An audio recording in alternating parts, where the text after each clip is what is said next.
এক দশক পর বিরোধী দলনেতা পাচ্ছে দেশ। রাহুল গান্ধী কি হতে চলেছেন বিরোধী দলনেতা? জোর জল্পনা কংগ্রেসের। শীঘ্রই সিদ্ধান্ত নেবে কংগ্রেসের সংসদীয় কমিটি। 2014 সালে মাত্র 44টি আসন পেয়েছিল কংগ্রেস। 2019-এর ভোটে কংগ্রেসের আসন সংখ্যা ছিল 52। লোকসভার মোট আসনের 10% না পাওয়ায় বিরোধী দলনেতার মর্যাদা পায়নি কংগ্রেস, যা এবার পেতে চলেছে।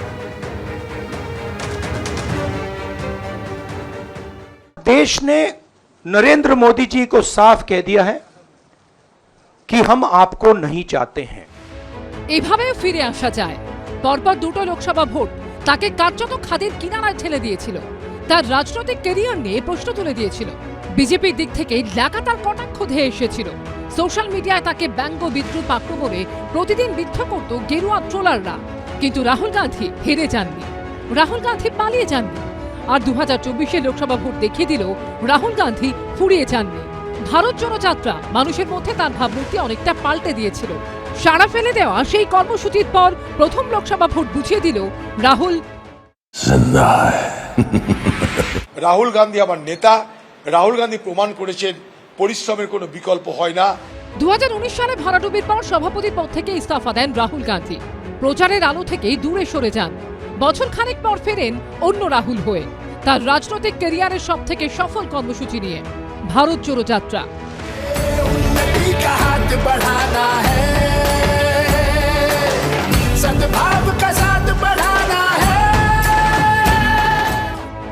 136 দিন ধরে 4000 কিলোমিটারের বেশি পথ হেঁটে রাহুল গান্ধী পেরিয়েছিলেন 12টি রাজ্য এবং 2টি কেন্দ্রশাসিত অঞ্চল। দ্বিতীয় দফায় তার ভারত জোড়ো ন্যায়যাত্রা 67 দিনে পেরোয় 6714 কিলোমিটার পথ। পর্যবেক্ষকরা বলছেন, লোকসভা ভোটের ফল বুঝিয়ে দিল পথে নেমেই মানুষের কাছে পৌঁছানোর রাস্তাটা খুঁজে পেয়েছেন রাহুল গান্ধী। আর তাতে ভর করেই 2019 সালে পাওয়া 52 আসন থেকে 1 লাফে 100-র কাছে পৌঁছে গেল কংগ্রেস। রাহুল গান্ধী ভারত জোড়ো যে মুভমেন্ট তিনি করেছিলেন, সারা ভারতবাসীকে একত্রিত করে ধর্ম জাতি, অর্থাৎ ভারতবর্ষ তো কোনো একক রাষ্ট্র হিসেবে দেখলে হবে না, নানা দেশ নানা জাতির একটা মিশ্রণ ক্ষেত্র হচ্ছে ভারতবর্ষ। সেটাকে রাহুল গান্ধী কিন্তু জনমানুষে তুলে ধরতে সক্ষম হয়েছেন।